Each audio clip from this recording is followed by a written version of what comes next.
എല്ലാവർക്കും നമ്മളുടെ ഓൺലൈൻ ക്ലാസ്സിൻ്റെ പുതിയ ഈ അധ്യായത്തിലേക്ക് സ്വാഗതം. ഇന്ന് നമ്മൾ എന്താണ് ചർച്ച ചെയ്യാൻ പോകുന്നതെന്ന് നിങ്ങൾക്ക് എല്ലാവർക്കും വ്യക്തമായിട്ട് അറിയാം. കാരണം കഴിഞ്ഞ ക്ലാസ്സിൽ നമ്മൾ പ്രിൻ്റ് മീഡിയ നേരിടുന്ന വെല്ലുവിളികളെ കുറിച്ചിട്ടാണ് പറഞ്ഞു നിർത്തിയത്. 3 വെല്ലുവിളികളാണ് കഴിഞ്ഞ ക്ലാസ്സിൽ നമുക്ക് പറയാനായിട്ട് പറ്റുള്ളൂ. Proliferation of news media, changes in news media audience, third one convergence of media. അപ്പോൾ 3 എണ്ണം നമ്മൾ പറഞ്ഞു കഴിഞ്ഞു. ഇനി അടുത്ത 4 എണ്ണം നിങ്ങൾക്ക് ബാക്കിൽ നോക്കിയാൽ കാണാം. ബോർഡിൽ ഓൾറെഡി ഞാൻ 4 എണ്ണം എഴുതിയിട്ടിട്ടുണ്ട്. വീണ്ടും എടുത്തു പറയുന്നില്ല, ഹാൻഡ് റൈറ്റിംഗ് അല്പം മോശമായിരിക്കും. എങ്കിലും നിങ്ങൾക്ക് കാണിച്ചു തന്ന് പറയാൻ വേണ്ടിയിട്ടും ഞാൻ ഈ പറയുന്ന സമയങ്ങളിലൊക്കെ നിങ്ങൾക്ക് ഈ ഹെഡ്ലൈൻ വായിക്കാനും വേണ്ടിയിട്ടാണ് ഞാൻ ബോർഡിലും കൂടി എഴുതുന്നത്. അപ്പോൾ നിങ്ങളുടെ മനസ്സിലതിങ്ങനെ ഉറച്ചു വരണം. പ്രോളിഫറേഷൻ ഓഫ് മീഡിയ മീൻസ് ക്രമാതീതമായിട്ടുള്ള മീഡിയയുടെ വളർച്ച. നമുക്ക് എങ്ങനെയാണോ മനസ്സിലാക്കാൻ പറ്റുക അങ്ങനെ മനസ്സിലാക്കുക. എന്നിട്ട് നമ്മളത് പേപ്പറിലേക്ക് അക്ഷരങ്ങളാക്കി മാറ്റുക. ചില കുട്ടികൾക്കൊരു ബുദ്ധിമുട്ടുണ്ട്, ഈ കാര്യങ്ങളൊക്കെ അറിയാം, ഞാൻ പറഞ്ഞു തന്നതൊക്കെ മനസ്സിലായിട്ടുണ്ടാവും, എഴുതേണ്ട സമയമാകുമ്പോൾ ഇംഗ്ലീഷ് വാക്കുകളെ മനസ്സിൽ വരില്ല, എല്ലാം മലയാളത്തിലാണ് വരുന്നത്. എന്താ ചെയ്യാൻ പറ്റുക? അങ്ങനെ ബുദ്ധിമുട്ടുള്ള കുട്ടികളുണ്ടെങ്കിൽ ഞാൻ നിങ്ങൾക്കൊരു ഐഡിയ പറയുന്നു എന്നേ ഉള്ളൂ. നിങ്ങൾക്ക് ഏക പോംവഴി എന്ന് ഞാൻ പറയില്ല. നിങ്ങൾ പുതിയ ഐഡിയകൾ കണ്ടെത്തിയാൽ ഞാനൊന്നും പറയാൻ ആളല്ല. നിങ്ങൾ ടെക്സ്റ്റിൽ കൊടുത്തിട്ടുള്ള നല്ല ഇംഗ്ലീഷ് വാചകങ്ങൾ അങ്ങനെ തന്നെ പഠിച്ചു വയ്ക്കും. മറ്റൊരു മാർഗം എന്ന് പറയുന്നത് എഴുതി പഠിക്കും. അത് ഒരു കാരണവശാലും ഡിഗ്രി സ്റ്റുഡൻസ് ചെയ്യില്ല. സമയമില്ല, എഴുതി പഠിക്കാനുള്ള സമയമില്ല സാർ എന്ത് പറഞ്ഞാലും നടക്കില്ല. വേണ്ട, ഞാൻ നിർബന്ധിക്കുന്നില്ല. നിങ്ങൾ ഈ നല്ല ഇംഗ്ലീഷ് പദങ്ങൾ അല്ലെങ്കിൽ ഇതിൽ ഉപയോഗിച്ചിരിക്കുന്ന ഇംഗ്ലീഷ് വാക്കുകളെങ്കിലും പഠിച്ചു വയ്ക്കും. എനിക്ക് കാര്യം എന്താണെന്ന് മനസ്സിലായാൽ മതി. എഴുതാൻ എനിക്ക് പറ്റുമെന്ന് കോൺഫിഡൻസ് ഉള്ളവർ ജസ്റ്റ് ഈ ഹെഡ്ലൈൻസ് മനസ്സിലാക്കുക. ആ ഹെഡ്ലൈൻ്റെ കീഴിൽ എന്താണ് പറഞ്ഞിട്ടുള്ള ആശയമെന്ന് മൈൻഡിലൊന്ന് സെറ്റ് ചെയ്ത് വയ്ക്കുക. Change in news media audience. News ഓഡിയൻസിൽ വന്നിട്ടുള്ള മാറ്റം എന്താ?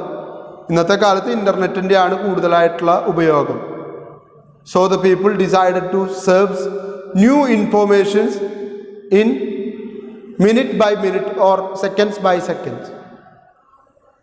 With the help of social media network sites and number of websites in internet. So depending upon a single news medium is shifted to a possibility of multiple choice news media. അതിനെയാണ് change in the news media audience എന്ന് വിളിക്കുന്നത്. അപ്പം ഇങ്ങനെയാണ് പഠിക്കേണ്ടത്. നിങ്ങൾക്ക് കാര്യം എന്താണെന്ന് മനസ്സിലാക്കാൻ മലയാളത്തിൽ മനസ്സിലാക്കിയാൽ ഇംഗ്ലീഷിൽ എഴുതാൻ കഴിയുന്നുള്ളവർ നോ പ്രോബ്ലം. നമുക്ക് ഇംഗ്ലീഷിൽ മാത്രമേ എഴുതാനായിട്ടുള്ള വകുപ്പുള്ളൂ. നിങ്ങളുടെ medium of written examination is strictly English. അപ്പം നമുക്ക് അത് തന്നെ മാത്രം ഉപയോഗിച്ച് മുന്നോട്ട് പോകാനായിട്ട് പറ്റുള്ളൂ. ക്ലിയർ അല്ല? നമുക്കിനി 4ാമത്തെ പോയിന്റിലേക്ക് പോയാലോ.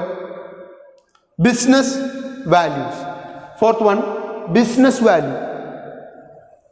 പത്രമായാലും TV ചാനലായാലും റേഡിയോ ആയാലും ഓൺലൈൻ വെബ്സൈറ്റുകളായാൽ പോലും എല്ലാം എന്തിനു വേണ്ടിയിട്ടായിരിക്കും? പ്രോഫിറ്റിന് വേണ്ടിയിട്ടായിരിക്കും. പ്രോഫിറ്റ് നേടാത്ത ഒരു പരിപാടിയും നമ്മുടെ നാട്ടിൽ നടക്കില്ല. പത്രങ്ങൾക്ക് അവരുടേതായിട്ടുള്ള വ്യക്തമായിട്ടുള്ള താല്പര്യങ്ങളുണ്ടായിരിക്കും, ബിസിനസ് വാല്യൂസ് ഉണ്ടായിരിക്കും. ഈ ബിസിനസ് വാല്യൂസിന് വേണ്ടി അവർ ചിലപ്പോൾ ചില അൺഎത്തിക്കലായിട്ടുള്ള അസന്മാർഗികമായിട്ടുള്ള മാർഗങ്ങൾ ചിലപ്പോൾ ഉപയോഗപ്പെടുത്തും. ചില വാർത്തകൾ മൂടി വയ്ക്കും, ചില വാർത്തകൾക്ക് വളരെ വലിയ പ്രാധാന്യം കൊടുക്കും. ഇതൊക്കെ ചെയ്യുന്നത് അവരുടെ ബിസിനസ്. ഇത് സോഷ്യൽ സർവീസ് അല്ല, ഇത് ബിസിനസ് ആണ്. Business is only concentrating on profit making. അതിന് തർക്കമില്ല. ഏത് ബിസിനസ്സുകാരനാണ് പ്രോഫിറ്റിന് വേണ്ടിയിട്ടല്ലാതെ കച്ചവടം ചെയ്യുന്നവരെ നിങ്ങൾ കണ്ടിട്ടുള്ളത്? പിന്നെ ചില കോർപ്പറേറ്റുകൾ ഉണ്ടായിരിക്കും, അവർക്ക് ലാഭം വേണ്ടെന്നല്ല, അവർ കോർപ്പറേറ്റിന്റെ ഡിഗ്നിറ്റി കാണിക്കുന്നതിന്റെ ഭാഗമായിട്ട് കോർപ്പറേറ്റ് റെസ്പോൺസിബിലിറ്റി എന്ന് പറയും. നിങ്ങൾ 4th സെമ്മിൽ പഠിക്കുന്ന ജേർണലിസത്തിന്റെ ഭാഗമായിട്ടൊക്കെ വരുന്നുണ്ട് കോർപ്പറേറ്റ് റെസ്പോൺസിബിലിറ്റി. കോർപ്പറേറ്റിന് ഈ നാടിനോട് ചില കടമകളുണ്ട്. അതിൻ്റെ ഭാഗമായിട്ട് ചിലപ്പോൾ അവരവരുടെ ലാഭവിഹിതത്തിൻ്റെ ഒരു നിശ്ചിത ശതമാനം സാമൂഹിക പ്രവർത്തനങ്ങൾക്ക് വേണ്ടി മാറ്റിവെക്കും. അതല്ല ഞാൻ പറയുന്നത്. അതല്ലാതെ ഏതൊരു കമ്പനിയും സ്ഥാപനവും പ്രവർത്തിക്കുന്ന ബിസിനസ് നടത്തുന്നുണ്ടെങ്കിൽ അവർക്ക് കൃത്യമായിട്ടുള്ള ലക്ഷ്യമുണ്ട്, profit making. As newsrooms become small part of a large corporations, there is a danger that profit seeking and economic imperatives may cause newsroom to compromise their ethical standard. അതാണ് ഞാൻ പറഞ്ഞത്, അൺഎത്തിക്കലാവും എന്ന് പറഞ്ഞതിന്റെ കാരണം അതാണ്. നിങ്ങളുടെ ബിസിനസ്സിന് വളർച്ച നൽകുന്ന വാർത്തകൾ മാത്രമേ നിങ്ങൾ പുറത്തുവിടുള്ളൂ. അതുകൊണ്ട് പ്രിന്റ് മീഡിയയ്ക്ക് എന്ത് സംഭവിക്കും? പ്രിന്റ് മീഡിയ മൂടി വെക്കുന്ന വാർത്തകൾ ചിലപ്പോൾ നാളെ സോഷ്യൽ നെറ്റ്വർക്കിംഗ് സൈറ്റിലൂടെ പുറത്തു വരും. എന്താ കാരണം? സോഷ്യൽ നെറ്റ്വർക്കിംഗ് സൈറ്റ്സിൽ ഇടപെടുന്ന ഏതൊരു വ്യക്തിയും ഇറ്റ്സ് എൻ ഇൻഡിവിജ്വലിനെ സംബന്ധിച്ചിടത്തോളം ബിസിനസ് വാല്യൂ ഇല്ല, പ്രോഫിറ്റ് നോട്ടമില്ല, ഇക്കണോമിക്കലി ഡെവലപ്മെന്റിന് ആഗ്രഹിക്കുന്നില്ല. അപ്പൊ അവൻ സത്യസന്ധമായിട്ടുള്ള കാര്യങ്ങൾ വിളിച്ചു പറയും. ഇതാണ് പ്രിന്റ് മീഡിയയെ പിന്നോട്ടടിക്കുന്ന മറ്റൊരു പ്രധാന ഘടകം. Business values such as the need to meet the demand of investors and advertisers. Print മീഡിയയെ സംബന്ധിച്ചിടത്തോളം അഡ്വർടൈസ്മെന്റ് ഇല്ലാതെ പിടിച്ചു നിൽക്കാൻ പറ്റില്ല. അത് ഞാൻ കഴിഞ്ഞ ക്ലാസ്സിലും പറഞ്ഞിരുന്നു. നിങ്ങളുടെ കയ്യിൽ നിന്ന് മേടിക്കുന്ന 6 രൂപ 50 പൈസ 7 രൂപയ്ക്കൊന്നും 20 പേജ് 22 പേജുള്ള പത്രം അടിച്ചിറക്കാൻ പറ്റില്ല. കാരണം അത്രയും പേജിലേക്ക് വാർത്തകൾ വേണമെങ്കിൽ ആയിരക്കണക്കിന് ആൾക്കാർ അതിൻ്റെ പിന്നിൽ പ്രവർത്തിക്കുന്നുണ്ട്. ഈ ആയിരക്കണക്കിന് ആൾക്കാർക്ക് 10,000-ന് മുകളിൽ ശമ്പളം കൊടുത്ത് തീറ്റിപ്പോറ്റണമെങ്കിൽ പത്രം വിറ്റ് കിട്ടുന്ന 7 രൂപ കൊണ്ട് കാര്യം നടക്കില്ല. അവിടെയാണ് അഡ്വർടൈസ്മെന്റിന് വാല്യൂ വരുന്നത്. അഡ്വർടൈസ്മെന്റിന്റെ വാല്യൂ പൂർണ്ണമായിട്ടും ഉപയോഗപ്പെടുത്തണമെങ്കിൽ മീഡിയകൾ എന്ത് ചെയ്യേണ്ടി വരും? ചില വാർത്തകളെ മൂടി വെക്കേണ്ടി വരും, ചില വാർത്തകളെ തുറന്നിടേണ്ടതായിട്ട് വരും. ചെയ്യാതെ വേറെ നിവൃത്തിയില്ല. നമ്മുടെ മീഡിയയ്ക്ക് പിടിച്ചു നിൽക്കണ്ടേ? ബിസിനസ് നടന്നു പോകണ്ടേ? അപ്പൊ അതുകൊണ്ട് ഇതൊക്കെ ചെയ്തു കൊടുത്തേ മതിയാവും. Inside the news room, journalists may find themselves in conflict of interest, reporting on economic and other issue can have a direct effect on the interest of their news corporation. ഒരു വാചകോട് വിട്ടുപോയിട്ടുണ്ട്. Business values such as the need to meet the demand of the investors and advertisers may affect journalistic honesty. സത്യസന്ധമായിട്ടുള്ള റിപ്പോർട്ടിനെ അത് പലപ്പോഴും ബാധിക്കും. ഇപ്പോൾ ഒരു ഉദാഹരണം പറയുകയാണെങ്കിൽ, കല്യാൺ ജുവല്ലേഴ്സ് ഒരു പുറമ്പോക്ക് ഭൂമി കയ്യേറി, അല്ലെങ്കിൽ റോഡ് വികസനത്തിന് തടസ്സമായിട്ട് നിൽക്കുന്നു. ഈ വാർത്ത ജനങ്ങളിലേക്ക് എത്തിയാൽ മാത്രമേ ജനങ്ങൾ അത് കല്യാൺ ജ്വല്ലേഴ്സിനെതിരായി തിരിയുകയും അവസാനം കല്യാണ ഷോറൂം അവിടെ നിന്ന് മാറ്റുകയും ജനങ്ങളുടെ ബുദ്ധിമുട്ട് മനസ്സിലാക്കി ആ റോഡ് പണിക്ക് ആ സ്ഥലം വിട്ടുകൊടുക്കുകയും ചെയ്യേണ്ടതായിട്ട് വരും.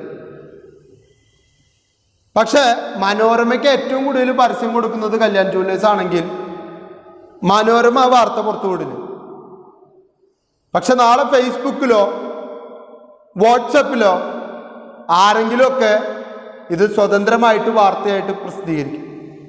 എന്താ കാരണം? അയാൾ കല്യാൺ ജ്വല്ലേഴ്സിൻ്റെ നിന്ന് പൈസ മേടിച്ചിട്ടില്ല. മനോരമ പൈസ മേടിച്ചത് കൊണ്ട് മനോരമയ്ക്ക് അവരുടെ താല്പര്യങ്ങളുടെ കൂടെ നിൽക്കേണ്ടി വരുന്നു. ഇതാണ് ബിസിനസ് വാല്യൂ എന്ന് പറയുന്നത്. അപ്പൊ പല വാർത്തകളും കുഴിച്ചു മൂടേണ്ടതായിട്ട് വരും. അങ്ങനെ വരുമ്പോൾ സത്യസന്ധമായിട്ട് വാർത്തകൾ പറയുന്ന ഓൺലൈനിലേക്കും സോഷ്യൽ നെറ്റ്വർക്കിങ്ങിലേക്കും ആളുകൾ വഴിമാറി പോകാനായിട്ട് കാരണമുണ്ട്. അതും പ്രിന്റ് മീഡിയ ക്രമാതീതമായിട്ട് കുറയാനായിട്ട് കാരണമായി തീരുന്നു. ഇനി ഇതിൻ്റെ തന്നെ എക്സ്റ്റെൻഡഡ് ആയിട്ടുള്ള ഒരു ഇതാണ് ഓവർ ഡിപ്പെൻഡൻസ് ഓൺ അഡ്വർടൈസ്മെന്റ് എന്നാണ് ആഡിന് എഴുതിയിരിക്കുന്നു എന്നുള്ളൂ. അഡ്വർടൈസ്മെന്റ് റവന്യൂ ബിസിനസ് വാല്യൂ തന്നെയാണ് over dependence on advertisement value എന്ന് പറയുന്നത്. മലയാള മനോരമയുടെ ഫ്രണ്ട് പേജ് ഫുള്ളായിട്ടൊരു പരസ്യം വരിക എന്ന് വിചാരിച്ചു. കല്യാൺ സിൽക്സിൻ്റെ പുതിയ ഷോറൂമിലെ ഇനാഗുറേഷനോ അതല്ലെങ്കിൽ Akash institute of entrance coaching അതിൻ്റെ പരസ്യമോ ചില സമയങ്ങളിൽ ഫ്രണ്ട് പേജ് ഫുള്ളായിട്ട് വരുന്നത് നിങ്ങൾ ശ്രദ്ധിച്ചിട്ടുണ്ടാവും. കേരളത്തിൽ അച്ചടിക്കുന്ന എല്ലാ എഡിഷനിലും കേരളത്തിൽ മലയാള മനോരമയ്ക്ക് 13 എഡിഷനുണ്ട്. ഈ 13 എഡിഷനിലും അച്ചടിക്കുന്നതിന് ഈ പരസ്യം തന്നെയാണ് കൊടുക്കേണ്ടതെങ്കിൽ മനോരമ മേടിക്കുന്നത് എത്രയാണെന്നറിയും? 3 കോടി രൂപയാണ്. മാതൃഭൂമി മേടിക്കുന്നത് 2.5 കോടി രൂപയാണ്. കേരളത്തിൽ ഇറങ്ങുന്ന എല്ലാ എഡിഷനിലും ഫ്രണ്ട് പേജിൽ ഫുൾ ഫ്രണ്ട് പേജ് പരസ്യം വരുന്നുണ്ട്. നിങ്ങൾ ആലോചിച്ച് നോക്കുക, ഇത്രയും പൈസ കൊടുത്തിട്ടാണ് ഈ പരസ്യം ചെയ്യുന്നത്. നാളെ ആകാശ് ഇൻസ്റ്റിറ്റ്യൂട്ടിലെ ഒരു വിദ്യാർത്ഥി അവിടെ ചേർന്ന് പഠിച്ച് എൻട്രൻസ് കിട്ടാത്തതിൻ്റെ പേരിൽ അവരുടെ ബിൽഡിങ്ങിൻ്റെ മുകളിൽ നിന്ന് ചാടി ആത്മഹത്യ ചെയ്തു എന്ന് വിചാരിക്കും, വെറുതെ വിചാരിക്കും. ഈ വാർത്ത കൊടുക്കാൻ മനോരമ ഒന്ന് മടിക്കും. ഇൻസ്റ്റിറ്റ്യൂട്ടിന്റെ കെട്ടിടത്തിന് മുകളിൽ കയറിയ വിദ്യാർത്ഥി കാല് വഴുതി വീണു എന്നൊക്കെ മനോരമ എഴുതേണ്ടി വരും. എന്താ കാരണം? അടുത്ത പ്രാവശ്യം 3 കോടി രൂപയെ നഷ്ടപ്പെടാൻ പോണേ. ഏതോ ഒരു ചക്കരോ പെണ്ണോ മരിച്ചതിന്റെ പേരിലുള്ള വാർത്ത കൊടുത്തിട്ട് 3 കോടി കളയാൻ മനോരമയ്ക്ക് എന്താ തലയ്ക്ക് വല്ല സുഖമുണ്ട്? കാരണം പരസ്യമില്ലാണ്ട് പിടിച്ചു നിൽക്കാൻ പറ്റില്ലെന്നേ. ആ പരസ്യം കൊടുത്തേ പറ്റൂ. ഇതാണ് ഓവർ ഡിപ്പെൻഡൻസ് എന്ന് പറയുന്നത്. ഇന്ന് എല്ലാ മാധ്യമങ്ങളും പരസ്യം നൽകുന്നവന്റെ ചൊൽപ്പടിക്ക് നിൽക്കുകയാണ്. അവിടെ വേറൊന്നും മാറി ചിന്തിക്കാനുള്ള ഓപ്ഷൻ ഇല്ല അവർക്ക്. ഇനി ഒരു റിപ്പോർട്ടർ, ഒരു ജേർണലിസ്റ്റ് സത്യസന്ധമായിട്ട് ആ റിപ്പോർട്ട് എഴുതിയാലും അതിനെ ഹൈജാക്ക് ചെയ്യും. From the top. അതാണ് ഈ പറഞ്ഞിരിക്കുന്ന വാചകം ഓവർ ഡിപ്പെൻഡൻസ്. ഡിപ്പെൻഡ് ചെയ്യാൻ പരസ്യങ്ങളെ കുഴപ്പമില്ല, ഓവർ ഡിപ്പെൻഡൻസ് ആവരുത്. അതിനെ മാത്രം കോൺസെൻട്രേറ്റ് ചെയ്തുകൊണ്ടേ മുന്നോട്ട് പോകാൻ പറ്റുള്ളൂ എന്നുള്ളൊരവസ്ഥ എത്തിക്കഴിഞ്ഞാൽ പിന്നെ അവർക്ക് വേണ്ടി അവർ പറയുന്ന രീതിയിൽ എഴുതേണ്ടതായിട്ട് വരും. The first is the growing dependence on advertising revenue and declining share of revenue from newspaper sale due to very low cover price in many regions. പത്രം വിറ്റ് കിട്ടുന്ന പൈസയേക്കാൾ 4 5 ഇരട്ടി പൈസയാണ് അഡ്വർടൈസ്മെന്റിന് ബേസ് ചെയ്തിട്ട് പത്രങ്ങൾക്ക് കിട്ടുന്നു. അപ്പൊ പത്രത്തെ സംബന്ധിച്ചിടത്തോളം ഇവരെ മാത്രം കോൺസെൻട്രേറ്റ് ചെയ്ത് നിൽക്കേണ്ടി വരും. അപ്പൊ നിങ്ങൾ ചോദിക്കും, ടി വി ചാനലും പരസ്യത്തിൽ തന്നെയല്ലേ സാറ് വർക്ക് ചെയ്യുന്നത്? ടി വി ചാനൽ പരസ്യത്തിലാണ് വർക്ക് ചെയ്യുന്നത്. പക്ഷെ ടി വി ചാനലിന് മറ്റൊരു പ്രത്യേകതയുണ്ട്. വാർത്തകളിലൂടെ മാത്രമല്ല അവര് ജനങ്ങളുടെ മനസ്സിലേക്ക് കിടക്കുന്നു. അവർക്ക് സിനിമ ഇടാം, സീരിയലുകൾ ഇടാം, റിയാലിറ്റി ഷോകൾ ഇടാം. അപ്പോൾ ഉടനെ ചോദ്യം വരും, അങ്ങനെയാണെങ്കിൽ 24x7 ന്യൂസ് ചാനലുകൾ എങ്ങനെയാണ് നടക്കുന്നത്? അവർക്ക് സിനിമ ഇടാൻ പറ്റില്ല, റിയാലിറ്റി ഷോ ഇല്ല. അപ്പം അവരെന്ത് ചെയ്യും? അവര് ഇത്തരം വാർത്തകൾ, അവർക്ക് ഉപകാരം ചെയ്യുന്ന, റവന്യൂ തരുന്ന, ആഡുകൾ തരുന്ന വ്യക്തികളുടെ വാർത്തകൾ മൂടി വെച്ച് അവർക്ക് അധികം പരസ്യം കൊടുക്കാത്തവരുടെ വാർത്തകൾ കൂടുതലായിട്ട് ഇടാൻ തുടങ്ങും. മനസ്സിലായോ? മാത്രമല്ല, ഇവരുടെ ന്യൂസ് ചർച്ചകൾ ഉണ്ടായിരിക്കും, ന്യൂസ് അവേഴ്സ്, ചാനൽ ചർച്ചകൾ കണ്ടിട്ടില്ലേ, ഡിസ്കഷൻസ്. ഇത്തരം ഡിസ്കഷനിൽ അവർക്ക് താല്പര്യമുള്ള കാര്യങ്ങൾ മാത്രം എടുത്തുകൊണ്ട് ജനങ്ങൾ അറിയേണ്ട വിഷയങ്ങളിലൊന്നും ചർച്ച വയ്ക്കാതെ അവർക്ക് പരസ്യം തരുന്ന, അവരുടെ ആശയങ്ങളുമായിട്ട് ചേർന്ന് പോകുന്നവർക്ക് വേണ്ടി മറ്റു വിഷയങ്ങളെടുത്ത് ചർച്ച ചെയ്യും. കോൺഗ്രസ് ചായ്വുള്ള ചാനലാണെങ്കിൽ കമ്മ്യൂണിസ്റ്റുകാരനെ ബേസ് ചെയ്തിട്ട് കിട്ടുന്ന ഏതൊരു വാർത്തയും, സ്വർണ്ണക്കള്ളക്കടത്ത്, ശിവശങ്കറിനെ ചോദ്യം ചെയ്യുന്നു, മുഖ്യമന്ത്രി രാജിവെക്കണം, പ്രിൻസിപ്പൽ സെക്രട്ടറി അറസ്റ്റിലായി, സംസ്ഥാന സെക്രട്ടറിയുടെ മകൻ ബിനീഷ് കോടിയേരി അറസ്റ്റിലായി, ലഹരിമരുന്ന് കടത്ത്, ഇത്തരം വാർത്തകൾ കൊടുക്കും. എന്നാൽ കമ്മ്യൂണിസ്റ്റ് ചാനലായിട്ടുള്ള കൈരളി പോലെയുള്ളവർ എന്തു ചെയ്യും? അവരതിനെ കൗണ്ടർ ചെയ്യാൻ നോക്കും. സ്വർണ്ണക്കള്ളക്കടത്തിൽ പ്രതിപക്ഷ നേതാവിന് പങ്കുണ്ട്, ലൈഫ് മിഷൻ ഇടപാടിൽ ഐഫോൺ സ്വന്തമാക്കിയത് രമേശ് ചെന്നിത്തല, ബാർ അഴിമതി കേസിൽ ബിജു രമേശ് ചെന്നിത്തലയ്ക്ക് 5 കോടി രൂപ നൽകി. ഇങ്ങനെയുള്ള വാർത്തകളെ പ്രൊമോട്ട് ചെയ്യാൻ തുടങ്ങും. ഇതുപോലെ തന്നെയാണ് കല്യാൺ ജുവല്ലേഴ്സിനെ കുറിച്ചുള്ളൊരു പരാതി അല്ലെങ്കിൽ ഒരു പ്രശ്നം കിട്ടിക്കഴിഞ്ഞാൽ, മലബാർ ഗോൾഡാണ് നമുക്ക് കൂടുതൽ പരസ്യം തരണമെങ്കിൽ മലബാർ ഗോൾഡ് പറയും, ആ വാർത്തനൊന്ന് പൊക്കി വെച്ചോട്ടാണ്, മലബാർ ഗോൾഡിൽ ഇതുപോലത്തെ ഇഷ്യൂ ഉണ്ടായിട്ടുണ്ടാവും, അത് കൊടുക്കണ്ട കേട്ടോ, നമ്മുടെ സ്ഥാപനത്തെക്കുറിച്ച് കൊടുക്കേണ്ട തൽക്കാലം. ഇനി നമ്മൾ അതിനെ കവർ ചെയ്ത് കൊടുക്കാൻ തീരുമാനിച്ച റവന്യൂ പോയി, പിന്നെ ഇതും ചോദിച്ചിട്ട് അങ്ങോട്ട് ചെല്ലണ്ട, അവരാഡ് തരില്ല. ഇത്രേ ഉള്ളൂ പ്രശ്നം. For many large newspapers, advertising revenue already accounts for 85%. 4-5 മടങ്ങൊന്നല്ല, 85% revenue വരുന്നതും അഡ്വർടൈസ്മെന്റിലൂടെയാണ്. ബാക്കി 15% നിങ്ങൾ ഈ കൊടുക്കുന്ന പൈസ കൊണ്ട് അവർക്ക് കിട്ടുന്നുള്ളൂ.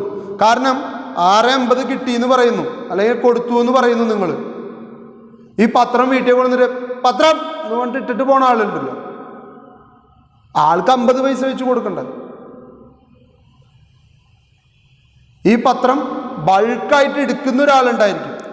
മനോരമയുടെ, മാതൃഭൂമിയുടെ എല്ലാത്തിൻ്റെയും പത്രം ബൾക്കായിട്ട് എടുത്തിട്ട് അത് ഈ ലോക്കൽസിലേക്ക് ഡിസ്ട്രിബ്യൂട്ട് ചെയ്യുന്ന ആളുണ്ടായിരിക്കും. നിനക്ക് 100 പത്രമല്ലേ, 100 മനോരമ, 75 മാതൃഭൂമി, 25 ദേശാഭിമാനി, അങ്ങനെ അവർക്കൊക്കെ ഡിസ്ട്രിബ്യൂട്ട് ചെയ്യുന്ന ആളുണ്ടാവും. ആൾക്കൊരു 50 പൈസ കിട്ടണ്ട ഒരു പത്രത്തിന്.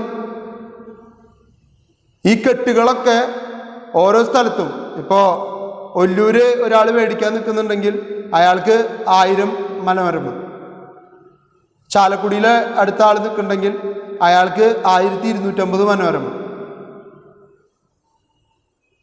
അങ്ങനെ പല പല സ്ഥലങ്ങളിൽ ഇട്ടിട്ട് പോവും. അങ്ങനെ ഇട്ടു പോകുന്ന വണ്ടിക്കാരന് ഒരു പത്രത്തും 1 രൂപ കിട്ടണ്ട. ഡീസൽ എക്സ്പെൻസും അയാൾ ഉറക്കുളച്ച് വണ്ടി ഓടിക്കുന്നതും എല്ലാതും പരിഗണിക്കുമ്പോൾ ഇങ്ങനെ ഡിസ്ട്രിബ്യൂട്ട് ചെയ്ത് പോയാൽ ടോട്ടൽ റവന്യൂവിൻ്റെ 15% മാത്രമാണ് നിങ്ങളിൽ നിന്ന് പത്രത്തിന് കിട്ടുന്നുള്ളൂ. ബാക്കി 85% അവരുടെ കാര്യങ്ങൾ നടക്കുന്നത് പരസ്യമുള്ളത് കൊണ്ടാണ്. And more of the total revenue to gain entry into new markets they lower the cover price further, increasing their dependence on advertising. അതാണ് അടുത്ത പ്രശ്നം. മാർക്കറ്റിൽ ഇത് പിടിച്ചു നിൽക്കണ്ട. പത്രത്തിന് റവന്യൂ കുറച്ചിട്ട് അല്ലെങ്കിൽ അഡ്വർടൈസ്മെൻറ്റിൻ്റെ ഡിപ്പെൻഡൻസ് കുറച്ചിട്ട് ആൾക്കാരിൽ നിന്ന് പൈസ കൂടുതൽ മേടിക്കാമെന്ന് വിചാരിച്ചു. ജസ്റ്റ് ഒന്ന് ചിന്തിച്ച് നോക്കൂ. ഈ 7.50 മേടിക്കുന്നിടത്ത് ഒരു 20 രൂപ പത്രത്തിന് മേടിച്ചാൽ അവരുടെ ബുദ്ധിമുട്ട് അല്പം തീരില്ലേ? 7.5 മേടിക്കുമ്പോൾ 15% ഉണ്ട്. അപ്പോൾ 20 മേടിച്ചാൽ ഏകദേശം 35% അവരുടെ റവന്യൂ ഉയർത്താൻ പറ്റും. അതിനനുസരിച്ച് പരസ്യം കുറയ്ക്കാനും പറ്റും. അപ്പം എന്ത് ചെയ്യണം? 20 ഉയർത്തണം പൈസ. 20 ഉയർത്തിയാൽ 20 × 30 ഒരു മാസം 600 രൂപ. ഇപ്പൊ പത്രം മേടിച്ചു വായിക്കുന്ന 50% ആൾക്കാർ വീട്ടിലെ പത്രം നിർത്തും. ഷുവർ ഇപ്പൊ എത്ര പേര് വരുത്തുണ്ടോ? 600 രൂപ മാസമായി കഴിഞ്ഞാൽ അല്ലെങ്കിൽ ഒരു പത്രത്തിന് 20 രൂപ ആയിക്കഴിഞ്ഞാൽ വീട്ടിൽ പത്രം വരുത്തുന്ന 50% കേരളീയരും മലയാളികളും പത്രം നിർത്തലാക്കും. കാരണം കേബിളുണ്ട്, കേബിളിൽ വാർത്താ ചാനലുകളുണ്ട്, TV പ്രോഗ്രാംസ് ഉള്ള ചാനലുകളുണ്ട്, സിനിമ മാത്രമുള്ള ചാനലുകളുണ്ട്. എന്തായാലും അതിനുവേണ്ടി 200-300 ഒക്കെ മുടക്കുന്നുണ്ട് മാസം. പിന്നെ എന്തിനാണ് ഒരു അഡീഷണൽ മുടക്ക്? ഈ കണ്ട വാർത്ത, ഈ കേട്ട വാർത്ത തന്നെയല്ലേ പിറ്റേ ദിവസം പത്രത്തിൽ വായിക്കണേ. ഒരു 150 രൂപ 200 രൂപയിൽ താഴെയാണ് വരുന്നുള്ളെങ്കിൽ എന്തെങ്കിലും ആവട്ടെ എന്ന് വയ്ക്കാം. ഈ പത്രം തൂക്കി വിറ്റാൽ കിട്ടും 50 രൂപ എന്ന് വിചാരിക്കാം. 600 രൂപ എടുത്ത് പത്രം വായിക്കേണ്ട കാര്യമില്ല എന്ന് വിചാരിക്കാൻ മലയാളികൾ തയ്യാറാവുകയും പത്രത്തിൻ്റെ വരുത്തല് 50% വീട്ടിലെങ്കിലും കുറയ്ക്കും, ഉറപ്പ്. അതുകൊണ്ടാണ് അവർക്കിത് കൂട്ടാൻ പറ്റാത്തത്. പൈസ ഒരു ഗ്ലാസ് ചായക്ക് മേടിക്കുന്ന പൈസയേക്കാൾ കൂടുതലിലേക്ക് 10 രൂപയ്ക്ക് മേലെ പത്രത്തിന് വന്നാൽ പോലും മലയാളി പരമാവധി പത്രം വേണ്ടാന്ന് വയ്ക്കാൻ സാധ്യതയുണ്ട്. More and more pages are being devoted to content of interest to advertisers including lifestyle, cinema and entertainment and celebrities. In the process, there has been a relative downgrading of the traditional serious content that is of historical significance, including democratic deliberation on policies and livelihood issues. അപ്പോൾ ഈ പരസ്യങ്ങൾക്ക് വേണ്ടി, കമ്പനികളെ തൃപ്തിപ്പെടുത്താൻ വേണ്ടി ഇവർ ശ്രമിക്കുമ്പോൾ അതിനു വേണ്ടിയിട്ട് വാർത്താ കണ്ടന്റ് കുറച്ച് അഡ്വർടൈസ്മെൻറ്റ് കണ്ടന്റ് കൂട്ടിക്കൊണ്ടുവരുമ്പോൾ യഥാർത്ഥത്തിൽ സംഭവിക്കുന്നത് യഥാർത്ഥ പത്രപ്രവർത്തനം ഈ നാട്ടിൽ ഇല്ലാതാവുക എന്നുള്ളതാണ്. അതും പ്രിന്റ് മീഡിയയ്ക്ക് ഒരു ചാലഞ്ചാണ്. കാരണം യഥാർത്ഥ പത്രപ്രവർത്തനം ഇല്ലാതായാൽ പത്രങ്ങൾ ഇറങ്ങൽ നിൽക്കും തന്നെ. അപ്പം അതൊരു വെല്ലുവിളി തന്നെയാണ്. The growing dependence on advertising has made the press soft towards large advertisers when dealing with issue of integrity, environment protection, the larger public interest and even corporate performance. കോർപ്പറേറ്റിൻ്റെ പെർഫോമൻസിനനുസരിച്ച് പബ്ലിക്കിന് താല്പര്യമുള്ള വാർത്തകൾ മൂടി വയ്ക്കാനും ചില എൻവിറോൺമെൻ്റൽ ഇഷ്യൂസ്, ഇപ്പോൾ ഏതെങ്കിലും ഒരു വലിയ കമ്പനി, ഉദാഹരണത്തിന് ഏത് കമ്പനി പറയും ഈശ്വര, ഏതെങ്കിലും ഒരു കമ്പനി എടുത്തോളൂ. ഇപ്പോൾ സോപ്പ് നിർമ്മിക്കുന്ന ഒരു കമ്പനിയാണെന്ന് വിചാരിക്കും. ഈ കമ്പനി പത്രത്തിന് ഡെയിലി പരസ്യം കൊടുക്കുന്നുണ്ട്. പക്ഷെ ഈ കമ്പനിയുടെ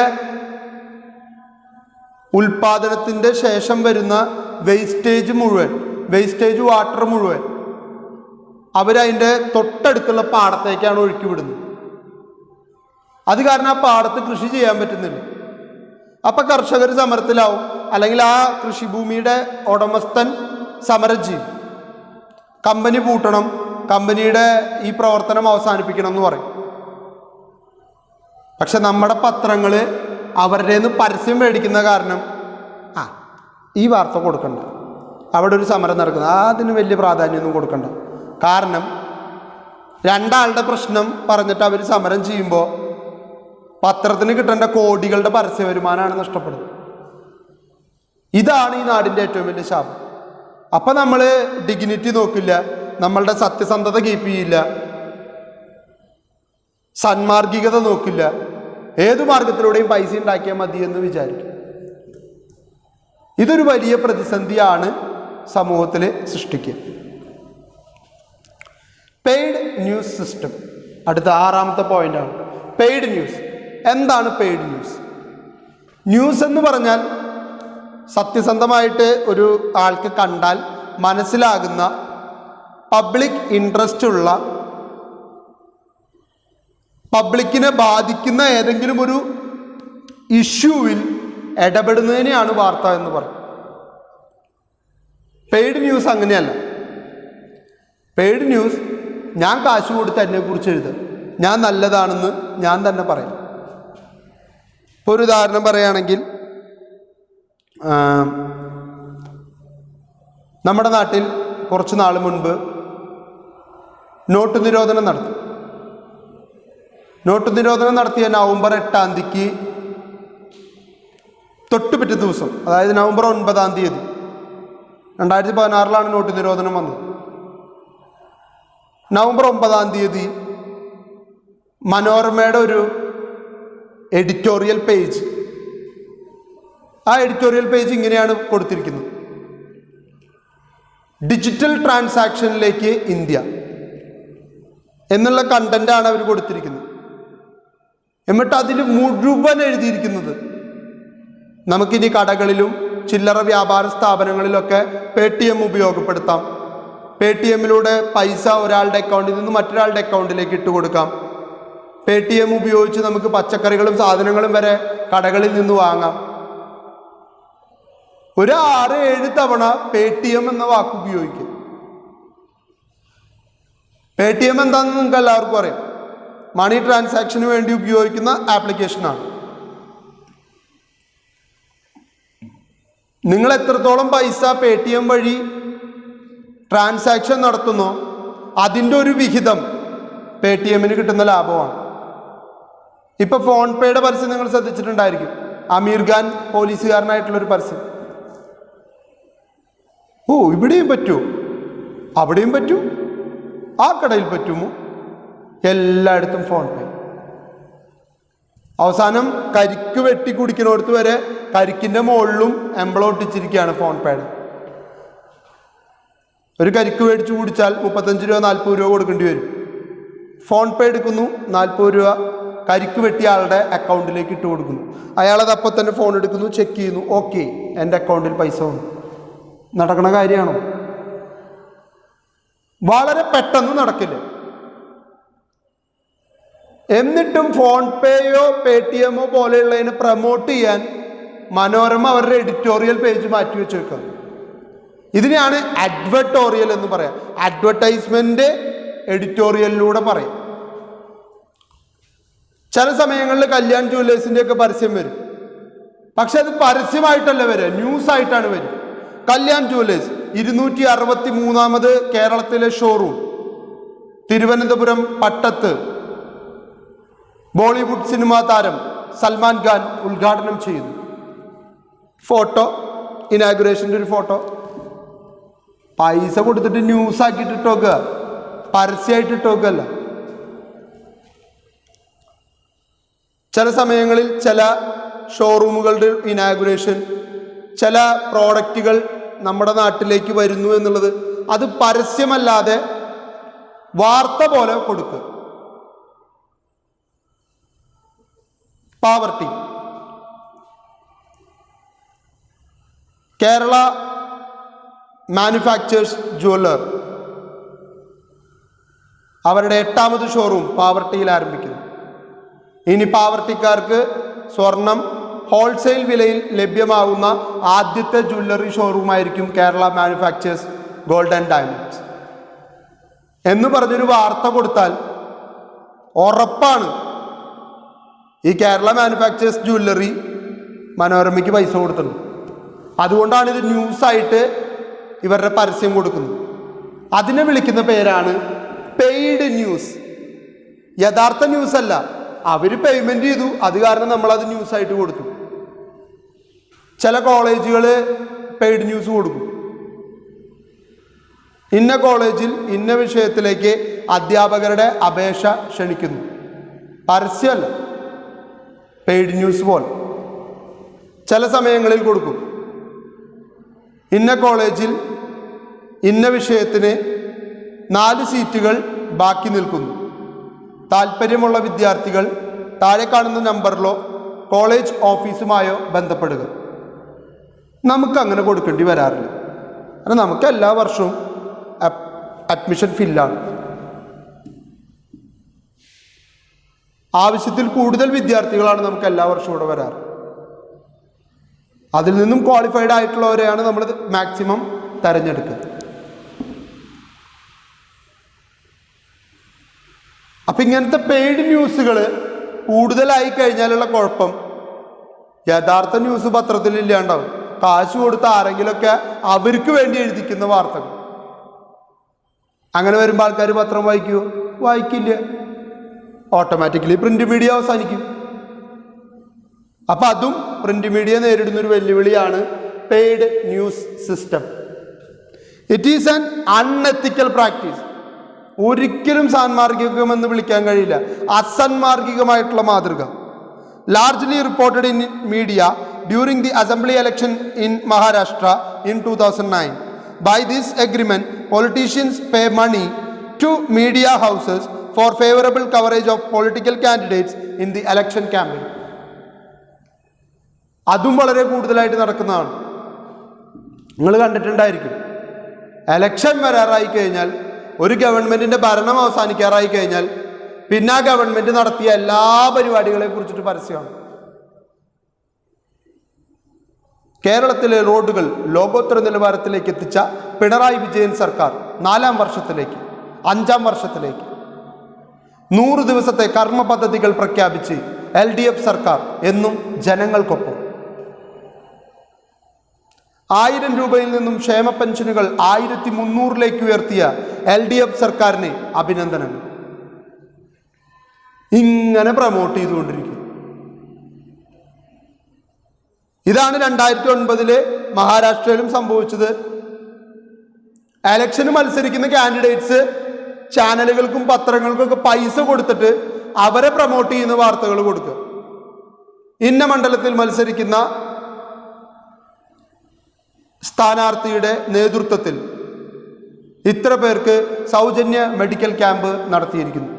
വാർത്ത കൊടുത്താൽ അയാൾ പൈസ കൊടുത്തിട്ടാണ്, ഞാനിങ്ങനെ ഒരു മെഡിക്കൽ ക്യാമ്പ് നടത്തുന്നുണ്ട്, അതിൻ്റെ വാർത്തയൊന്നും നിങ്ങൾ പത്രത്തിൽ കൊടുക്കണം, എത്ര വേണ്ട വെച്ചാൽ ഞാൻ അങ്ങോട്ട് തരാം.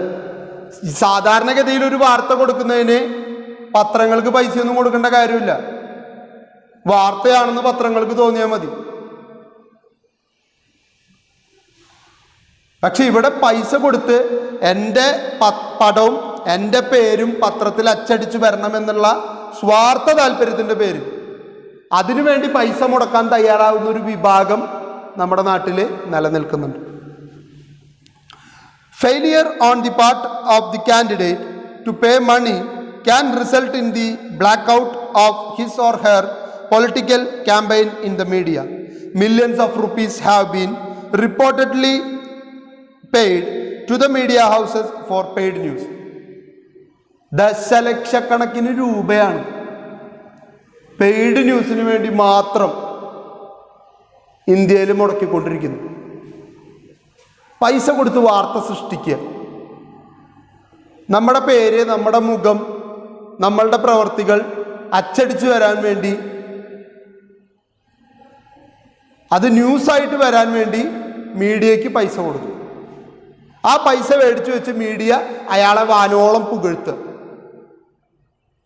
എന്ത് എത്തിക്സ് ആണുള്ളത്? എന്ത് ധാർമ്മികതയാണുള്ളത് ഇതിൽ? ഇത് ക്രമേണ പ്രിന്റ് മീഡിയ നമ്മുടെ നാട്ടിൽ ഇല്ലാതാവാനായിട്ട് കാരണമായി തീരും. The readers of the media cheated with the consent of the greedy media houses. ജനങ്ങളെ വഞ്ചിക്കുകയാണ്, ചതിക്കുകയാണ്. പൈസ മേടിച്ച് ജനങ്ങളുടെ മുൻപിൽ മറ്റുള്ളവരെ വലുതാക്കി കാണിക്കുന്ന ചതിയാണ് മീഡിയ ഹൗസുകൾ ചെയ്യുന്നത്. ആ ചതിക്ക് ജനങ്ങൾ മറുപടി പറയും ഒരു സമയത്ത്. ആ മറുപടി ആയിരിക്കും ആ പത്രം മേടിക്കണ്ട, പ്രിന്റ് മീഡിയ വായിക്കണ്ട എന്നവർ തീരുമാനിക്കേണ്ടി വരും. Paid news undermines the basic principle of journalism. It corrupt news, abandoning the separation between the news and advertisement. ഇത്തരത്തിലുള്ള ന്യൂസുകൾ വന്നാൽ ന്യൂസ് ഏതാ പരസ്യം ഏതാന്ന് മനസ്സിലാക്കാൻ കഴിയാത്ത വിധത്തിൽ ജനങ്ങൾ ആശയക്കുഴപ്പത്തിലായിപ്പോകും. The Press Council of India defines paid news as any news or analysis appearing in any media for a price or in cash or in kind as consideration. നമ്മളുടെ പ്രസ് കൗൺസിൽ ഓഫ് ഇന്ത്യ, അതായത് ഇന്ത്യയിലെ എല്ലാ പത്ര മാധ്യമ സ്ഥാപനങ്ങളെയും നിയന്ത്രിക്കുന്ന ഒരു സംഘടനയാണ് press council of India. Press council of India കൃത്യമായിട്ട് ഡിഫൈൻ ചെയ്തിരിക്കുകയാണ് what is mean by paid news. അതിനുള്ള ഉത്തരവാണ് ഇവിടെ തന്നിരിക്കുന്നത്. Paid news as any news or analysis. News മാത്രമല്ല, ഒരു അനാലിസിസ്. നിങ്ങൾ സാമ്പത്തികം പേജ് എടുത്ത് നോക്കിയാൽ കാണാം ചിലപ്പോഴൊക്കെ വിപ്രോ ഈ സാമ്പത്തിക വർഷത്തിൽ 1300 കോടി രൂപ ലാഭമുണ്ടാക്കിയിരിക്കുന്നു. കഴിഞ്ഞ ദിവസം നടന്ന അനാലിസിസ് മീറ്റിങ്ങിൽ വിപ്രോ ചെയർമാൻ തന്നെയാണ് ഈ വാർത്ത മാധ്യമങ്ങളെ അറിയിച്ചത്. വാർത്തയായിട്ട് സാമ്പത്തികം പേജിൽ കൊടുത്തിരിക്കുകയാണ്. വിപ്രോ തന്നെ പൈസ മുടക്കിയിട്ട് ചെയ്തതായിരിക്കും. കാരണം എന്താ അറിയും? വിപ്രോയ്ക്ക് 1200 കോടി രൂപ ലാഭം ഉണ്ടായിന്ന് ജനങ്ങൾ അറിയണം. ജനങ്ങൾ അറിഞ്ഞാൽ വിപ്രോയുടെ ഷെയർ വിൽക്കുന്നൊരു പരിപാടി ഉണ്ടല്ലോ, ഷെയർ മാർക്കറ്റിൽ അവരുടെ വാല്യൂ കുത്തനെ ഉയരും. ആൾക്കാർ അവരുടെ ഷെയർ മേടിക്കാൻ തയ്യാറാവും. ഇത്രയും ലാഭമുള്ള കമ്പനിയല്ല. പക്ഷെ യഥാർത്ഥത്തിൽ പേയ്മെന്റ് മേടിച്ച് ക്രിയേറ്റ് ചെയ്തെടുത്തൊരു ന്യൂസ് മാത്രമാണത്. വായനക്കാരന് പക്ഷെ അതറിയില്ല. അതുകൊണ്ടാണ് അയാളെ ചീറ്റ് ചെയ്യുന്നു എന്നിവിടെ പറയാൻ കാരണം. Appearing in any media for price in cash or in kind. ആർക്കെങ്കിലും വേണ്ടി പൈസ മേടിച്ചിട്ടോ ഏതെങ്കിലും തരത്തിലുള്ള സഹായം മേടിച്ചിട്ടോ ഒരു ന്യൂസ് ക്രിയേറ്റ് ചെയ്തിട്ടുണ്ടെങ്കിൽ അതിനെയാണ് പെയ്ഡ് ന്യൂസ് എന്ന് വിളിക്കേണ്ടത്. Although the Election Commission and the Press Council of India have came up with a series of actions, paid news still appear in media, especially during election campaign. നമ്മളുടെ election കമ്മീഷനും അതുപോലെ തന്നെ ഈ press council of India ഒക്കെ വളരെ ശക്തമായിട്ട് ഇടപെടുന്നുണ്ടെങ്കിലും ഇന്നും election സമയമാകുമ്പോൾ പതുക്കെ ഈ എലക്ഷൻ ക്യാമ്പയിനിങ്ങിൻ്റെ ഭാഗമായിട്ട് പല മീഡിയകളും ഇത്തരത്തിലുള്ള പെയ്ഡ് ന്യൂസുകൾ ഉണ്ടാക്കുന്നുണ്ട്. Last one, corporatisation of the media. Corporatisation, what is mean by corporation? Corporation എന്ന് വെച്ച് കഴിഞ്ഞാൽ ജില്ലയേക്കാൾ മുകളിൽ വരുന്ന ഭരണ സംവിധാനത്തിലെ ഒരു വിഭാഗമാണ് കോർപ്പറേഷൻ. കേരളത്തിലെ 5 കോർപ്പറേഷനുകളാണുള്ളത് അല്ലേ? അത് കോർപ്പറേഷൻ, ഇത് കോർപ്പറേറ്റ്. ഇത് നമ്മൾ ഇന്ന് ജീവിക്കുന്നത് കോർപ്പറേറ്റുകളുടെ കാലമാണ്. റിലയൻസ്, അദാനി ഗ്രൂപ്പ്, ടാറ്റ, ബിർള എല്ലാം കോർപ്പറേറ്റ് ആണ്. കോർപ്പറേറ്റ് മീൻസ് മൾട്ടി ലെവലിൽ ബിസിനസ് ആക്ടിവിറ്റീസ് നിയന്ത്രിക്കുന്ന കമ്പനികളെയാണ് കോർപ്പറേറ്റുകൾ എന്ന് പറയുന്നത്. ഒരു നിശ്ചിത എണ്ണത്തിൽ കൂടുതൽ തൊഴിലാളികളുമായി ഒരു നിശ്ചിത ലാഭവിഹിതത്തിൽ കൂടുതൽ വർഷത്തിൽ അക്വയർ ചെയ്യുന്ന കമ്പനികളെയാണ് കോർപ്പറേറ്റുകൾ എന്ന് പറയുന്നത്. അവർക്ക് പ്രത്യേകം ടാക്സ് ഒക്കെ ഉണ്ട്, കോർപ്പറേറ്റ് ടാക്സ് ഒക്കെ ഉണ്ട്. അതുപോലെ തന്നെ കോർപ്പറേറ്റിൻ്റെ കടം എഴുതി തള്ളുന്ന പ്രക്രിയയും നമ്മുടെ നാട്ടിൽ സുലഭമാണ്. അതുകൊണ്ടാണ് ഈ കോർപ്പറേറ്റുകൾക്ക് കൊടുത്ത പൈസ പലപ്പോഴും തിരിച്ചു കിട്ടാതെ പോകുന്നത്. നമുക്കറിയാം, കിങ് ഫിഷർ എന്ന് പറയുന്ന ഒരു കോർപ്പറേറ്റ് കമ്പനി ഉണ്ടായിരുന്നു ഇന്ത്യയിൽ. കേട്ടിട്ടുണ്ടായിരിക്കും, പ്രത്യേകിച്ച് ആമ്പിള്ളേർ കൂടുതലും കേട്ടിട്ടുണ്ടായിരിക്കും. കാരണം കിങ് ഫിഷർ ഇന്ത്യയിലെ ഏറ്റവും കൂടുതൽ സെയിൽ നടത്തുന്ന ബിയറിൻ്റെ പേരാണ്. ഈ കിങ് ഫിഷർ ബിയർ ഉൽപ്പാദിപ്പിക്കുന്ന കമ്പനിയുടെ അല്ലെങ്കിൽ ആ കോർപ്പറേറ്റിൻ്റെ ഓണറായിട്ടുള്ള വിജയ് മല്യ ഇന്ത്യയിലെ ബാങ്കുകളിൽ നിന്നും കടമെടുത്തത് 9,000 കോടി രൂപയാണ്. ഈ പണം തിരിച്ചടയ്ക്കാൻ വഴിയില്ലാതായപ്പോൾ അദ്ദേഹം ലണ്ടനിലേക്ക് ഫ്ലൈറ്റ് കയറിപ്പോയി. ലണ്ടനിലുള്ള ആൾ അറസ്റ്റ് ചെയ്യാൻ ഇന്ത്യൻ പോലീസിന് അധികാരം ഇല്ല. പോരെ, 9,000 കോടി പറ്റിച്ചു പോയോൻ സേഫ്. ഒരു പ്രശ്നമില്ല ഈ നാട്ടിൽ.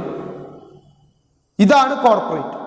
കോർപ്പറേറ്റ് എന്നുള്ളൊരു ഇമേജിലേക്ക് എത്തിയാൽ നിങ്ങൾക്ക് ലോണുകൾ, നിങ്ങൾക്ക് ടാക്സിൽ ഇളവ്, നിങ്ങൾക്ക് സബ്സിഡികൾ, ഒരുപാട് കാര്യങ്ങൾ ഗവൺമെൻറ് പ്രൊവൈഡ് ചെയ്യും. പകരം ഗവൺമെൻറ് പറയുന്ന കൊച്ചു കൊച്ചു കാര്യങ്ങളൊക്കെ നിങ്ങളും ചെയ്തു കൊടുത്താൽ മതി.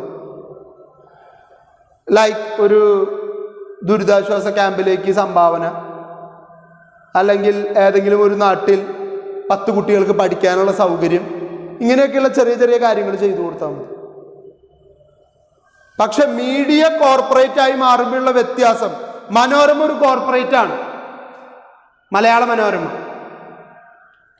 മനോരമയ്ക്ക് മനോരമയുടെ പ്രസിദ്ധീകരണമുണ്ട്, പത്രത്തിൻ്റെ പ്രസിദ്ധീകരണമുണ്ട്. വനിത എന്ന മാഗസീനുണ്ട്, സമ്പാദ്യം എന്നൊരു മാഗസീനുണ്ട്, സമ്പാദ്യോദ്ധാനോ അങ്ങനെ ഏതോ ഒരു മാഗസീനുണ്ട്. അതിനുശേഷം സ്റ്റാർ ആൻഡ് സ്റ്റൈൽ എന്ന് പറയുന്ന മാഗസീനുണ്ട്, ബാലരമ്യയുണ്ട്, കളിക്കുടുക്കിയുണ്ട്, മനോരമ TV ചാനലുണ്ട്, മഴവിൽ മനോരമ, മനോരമ ന്യൂസ് ചാനലുണ്ട്, മനോരമയ്ക്ക് റേഡിയോ സ്റ്റേഷനുണ്ട്, റേഡിയോ മാംഗോ 91.9, നാട്ടിലെങ്ങും പാട്ടായി. കേട്ടിട്ടില്ലേ? 9 സ്ഥാപനം ഇപ്പൊ തന്നെ. ഇനി അറിയുന്നതും അറിയപ്പെടാത്തതുമായിട്ടുള്ള പല സ്ഥാപനങ്ങളും ഉണ്ട്. മനോരമയ്ക്ക് മീഡിയ അക്കാഡമി ഹൗസ് ഉണ്ട്, ജേർണലിസം പഠിപ്പിക്കാനായിട്ട്. 10 സ്ഥാപനങ്ങളായി. 2ഉം 3ഉം സ്ഥാപനങ്ങൾ ഒരുമിച്ച് ഒരു കമ്പനിയുടെ കീഴിൽ വരുമ്പോൾ അത് കോർപ്പറേറ്റ് ആവും. ഈ 10 സ്ഥാപനങ്ങളും കൂടിയിട്ട് ലക്ഷക്കണക്കിന് ആൾക്കാർ ജോലി ചെയ്യുന്നുണ്ട്. അപ്പൊ തൊഴിലാളികളുടെ എണ്ണത്തിലും മനോരമ കോർപ്പറേറ്റ് ആയി. ഇവിടെ എന്താ പ്രശ്നമെന്ന് അറിയോ? ഇവിടെ ഒരൊറ്റ പ്രശ്നമേ ഉള്ളൂ. മനോരമ കോർപ്പറേറ്റ് ആയിട്ട് മാറുമ്പോൾ മനോരമയുടെ കയ്യിലുള്ള മീഡിയ ഹൗസുകളെ വെച്ചിട്ട്, അത് മനോരമ ന്യൂസ് ചാനലായിരിക്കാം, മലയാള മനോരമ പത്രമായിരിക്കാം, അവർക്ക് ആവശ്യമുള്ള കാര്യങ്ങൾ മാത്രം പുറത്തുവിടും. അപ്പൊ അവരൊരു പുതിയ മീഡിയ ഹൗസ് ഉണ്ടാക്കാൻ തീരുമാനിച്ചു, അല്ലെങ്കിൽ അവരുടെ ചാനലിന് വേണ്ടി ഒരു സ്റ്റുഡിയോ സെറ്റ് ചെയ്യാൻ തീരുമാനിച്ചു. പാടം നികത്തി ഒരു 30 സെന്റ് സ്ഥലം നികത്തി എടുത്തിട്ടാണ് അവരവിടെ ഒരു ബിൽഡിംഗ് പണിയാൻ പോകുന്നത്. 5 സെന്റിൽ കൂടുതൽ പാടം നികത്താനായിട്ട് അനുമതിയില്ല. ഈ വിഷയം ഇവർ പുറത്തുവിടില്ല, മനോരമയുടെ മീഡിയ പുറത്തുവിടില്ല. കാരണം എന്താ? അവരുടെ കോർപ്പറേറ്റിന് വേണ്ടിയിട്ടാണ് ഈ സംഭവം നടക്കാൻ പോകുന്നത്. അപ്പൊ പിന്നെ ആ വാർത്ത അവർ പുറത്തുവിടും. ഇതുപോലെ റിലയൻസിന് ന്യൂസ് ചാനലുണ്ട്, ന്യൂസ് 18. റിലയൻസുമായിട്ട് സംബന്ധിച്ച, ഓയിൽ കമ്പനികളുമായിട്ട് സംബന്ധിച്ച ഒരു വാർത്തകളും ന്യൂസ് 18 പുറത്തുവിടില്ല. കാരണം റിലയൻസിനെ സംരക്ഷിക്കണ്ടേ. ഇതാണ് ഈ നാട്ടിലെ ഏറ്റവും വലിയ കുഴപ്പം, മീഡിയ കോർപ്പറേറ്റ് ആയി മാറുമ്പോഴുള്ള പ്രശ്നം. Business and corporate interest have come to dictate the media industry more and more. The Dainik Bhaskar Group, which in 1958 ran a single edition Hindi newspaper from Bhopal, has a market capitalization of rupees 4,454 crores, owns 7 newspaper, 2 magazines, 17 radio stations, and has a significant presence in the printing, textile, oil, solvent extraction, hotel, real estate, and power generation industries. Dainik Bhaskar എന്ന് പറയുന്ന ഒരു പത്രം, ഹിന്ദി പത്രം, ഒരൊറ്റ single എഡീഷനായിട്ട് തുടങ്ങിയതാണ് 1958. അവരുടെ ഇന്നത്തെ ആസ്തിയാണ് പറയുന്നത്. 7 ന്യൂസ് പേപ്പറായി, ഒരെണ്ണം ഉണ്ടായിരുന്നിടത്ത് 7 ന്യൂസ് പേപ്പർ അവരുടെ കയ്യിലായി. അപ്പൊ അവർ പറയുന്ന കാര്യങ്ങൾ മാത്രമല്ല കേൾക്കാൻ പറ്റുള്ളൂ. ഇനി അത് പോരാണ്ട് 2 മാഗസീൻ അവരിറക്കുന്നു. അതും പോട്ടെ നിൽക്കാം. 17 റേഡിയോ സ്റ്റേഷൻ. ആലോചിച്ച് നോക്കി. ഈ റേഡിയോയിലൂടെയൊക്കെ ഇവർക്ക് പറയാനുള്ള കാര്യങ്ങൾ മാത്രമാണ് ജനങ്ങൾ കേൾക്കാൻ പോകുന്നത്. അപ്പൊ ഇവർക്ക് എതിരായിട്ടൊന്നും പറയില്ല, എന്നാൽ ഇവർക്ക് ആവശ്യത്തിൽ കൂടുതൽ സപ്പോർട്ട് ജനങ്ങളിൽ നിന്ന് കിട്ടും. 17 റേഡിയോ സ്റ്റേഷൻ ഇവരുടെ കയ്യിലാണ്. ഇതൊന്നും പോരാണ്ട് ടെക്സ്റ്റൈൽസ്, പ്രിന്റിങ്സ്, ഓയില്, സോൾവെന്റ് എക്സ്ട്രാക്ഷൻ, ധാതുക്കള് മണ്ണിൽ നിന്ന് കുഴിച്ചെടുക്കുന്ന പ്രവണത. അപ്പൊ ചിലപ്പോൾ അന്തരീക്ഷ മലിനീകരണം ഉണ്ടാവും, അതിനെതിരെ സമരം ഉണ്ടാവും. അത് ഇവരുടെ ഒരു ന്യൂസ് ചാനലും പുറത്തു വിടില്ല, ഇവരുടെ ഒരു റേഡിയോ സ്റ്റേഷനും ആ വാർത്തയെ കുറിച്ച് പറയില്ല. ജനങ്ങൾ അറിയില്ല. അപ്പൊ ആ മീഡിയനെ ഉപയോഗിച്ച് അപ്പുറത്ത് സോൾവെന്റ് എക്സ്ട്രാക്ഷൻ നടക്കുകയാണ്, ഓയിൽ എക്സ്ട്രാക്ഷൻ നടക്കുകയാണ്. അതുപോലെ തന്നെ റിയൽ എസ്റ്റേറ്റ് മേഖലയിലുള്ള കള്ളത്തരങ്ങൾ. ഇവർക്ക് റിയൽ എസ്റ്റേറ്റും ഉണ്ട്. റിയൽ എസ്റ്റേറ്റ് മേഖലയിലെ അതിക്രമങ്ങളെ കുറിച്ച് അവരൊരു വാർത്തയും കൊടുക്കില്ല, കാരണം അവർ റിയൽ എസ്റ്റേറ്റ് ചെയ്യണ കോർപ്പറേറ്റ് ആണ്. ഓൺ മെയ് 19, 2012 ആദിത്യ ബിർള ഗ്രൂപ്പിനെ നിങ്ങൾക്ക് അറിയുമായിരിക്കാം. എയർടെല്ലിന്റെ ഓണേഴ്സ് ആണ് Aditya Birla group. Announced that it had acquired A 27.5% stake in Living Media India Limited that owns Aaj Tak and Headlines Today and a host of publication including India Today. 2012 ഇവർ തന്നെ പറയാണ്, Aditya Birla group തന്നെ പറയാണ്, ഞങ്ങൾക്ക് ഇപ്പോൾ തന്നെ ഓൾറെഡി ഇന്ത്യ ടുഡേയിലും ഹെഡ്ലൈൻസ് ടുഡേയിലും ആജ് തക്കിലൊക്കെ share ഉണ്ട്, ഞങ്ങളുടെ കൂടി സ്ഥാപനമാണത്. പോരാണ്ട് December 21, 2012 Oswald Green Tech, formerly Oswald Chemicals and Fertilizers, acquired a 14.17% share holdings in New Delhi Television, NDTV. നിങ്ങൾ കണ്ടിട്ടുണ്ടായിരിക്കും. ഓസ്വാൾഡ് കെമിക്കൽസ് ആൻഡ് ഫെർട്ടിലൈസേഴ്സ് ആണ്. ഫെർട്ടിലൈസർ എന്താ? രാസവസ്തുക്കൾ ഉപയോഗിച്ചുള്ള വളങ്ങൾ നിർമ്മിക്കുന്ന കമ്പനിയാണ്. കെമിക്കൽസും അങ്ങനെ തന്നെയാണ്. അത്തരത്തിൽ അന്തരീക്ഷ മലിനീകരണം ഉണ്ടാക്കുന്ന, ആളുകൾക്ക് ദോഷകരമായിട്ടുള്ള കെമിക്കൽസ് ക്രിയേറ്റ് ചെയ്യുന്ന ഒരു കമ്പനി NDTVയുടെ 14% ഓഹരി മേടിച്ചിരിക്കുകയാണ്. എന്തിനു വേണ്ടിയിട്ടാ? നമ്മുടെ നാട്ടിലെന്ന് പറഞ്ഞാൽ കേരളത്തിലെ കാസർഗോഡ് എന്നൊരു ജില്ലയിൽ എൻഡോസൾഫാൻ എന്ന് പറയുന്ന ഒരു രാസവളം ഉപയോഗിച്ചതിൻ്റെ ഫലം, പരിണിത ഫലം ഇന്നും അവിടെ ജനിക്കുന്ന കുട്ടികൾ അനുഭവിച്ചുകൊണ്ടിരിക്കുകയാണ്.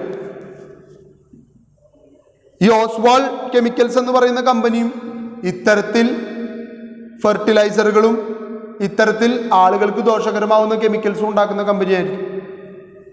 അപ്പൊ അതിനെക്കുറിച്ചുള്ള വാർത്തകൾ പുറത്തു വരാതിരിക്കാൻ വേണ്ടി അവർ NDTV പോലെ ഒരു ചാനലിനെ സ്വന്തമാക്കുകയാണ്. അതാണ് കോർപ്പറൈസേഷൻ ഓഫ് ദി മീഡിയ എന്ന് പറയുന്ന കാറ്റഗറിയിൽ വരുന്നത്. ഇനിയുണ്ട് ഉദാഹരണങ്ങൾ. One of the largest example was the takeover of network 18 by Mukesh Ambani's Reliance Industries Limited in 2014. News 18 എന്ന് പറയുന്ന, ന്യൂസ് 18 കേരള ഉണ്ട്, മറാത്തി ഉണ്ട്, തമിഴ്നാട് ഉണ്ട്, കന്നഡയുണ്ട്, തെലുങ്ക് ഉണ്ട്. ഈ ഭാഷകളിലൊക്കെ ഇവർക്ക് വേണ്ട വാർത്തകളെ ഇവർ കൊടുക്കുള്ളൂ. മുകേഷ് അംബാനിയുടെ റിലയൻസിനെതിരായിട്ടുള്ള ഒരു വാർത്തയും ഈ ചാനലിലൂടെ പുറത്തുവിടില്ല. അതിനു വേണ്ടിയിട്ടാണ് ഈ ചാനലുകൾ മേടിച്ചു കൂട്ടുന്നത്. News 18 has several media entities such as TV 18, Home Shop 18, CNN IBN, adu ivarre കേട്ടോ, CNN IBN, First Post IBN 18, Web 18, Studio 18, Shop 18, Infomedia 18 and Viacom 18. ഇത്രയും ന്യൂസ് ഏജൻസീസ് ഇവരുടെ സ്വന്തമാണ്, റിലയൻസിൻ്റെ സ്വന്തമാണ്. അപ്പോൾ ആ ന്യൂസ് ഏജൻസിയിലൂടെ പുറത്തുവിടുന്ന ഒരു വാർത്തയും റിലയൻസിന് എതിരാവാൻ യാതൊരു വിധത്തിലും സാധ്യതയില്ല. അപ്പോൾ അത് കാണിക്കുന്ന ഒരു സിസ്റ്റം എന്ന് പറയുന്നത് കോർപ്പറേറ്റുകൾ അവരുടെ ഇഷ്ടത്തിന് മീഡിയയെ പിടിച്ചു നിർത്തുന്നു എന്നുള്ളതാണ്. Rajdeep Sardesai, head of the CNN IBN television news channel in English, resigned along with several other senior journalists protesting over the hostile takeover by the Reliance. CNN IBN ചാനലിനെ റിലയൻസ് ഏറ്റെടുത്തതിൽ പ്രതിഷേധിച്ചുകൊണ്ട്, അല്ലെങ്കിൽ ഈ കോർപ്പറൈസേഷൻ ഓഫ് മീഡിയയിൽ പ്രതിഷേധിച്ചുകൊണ്ട്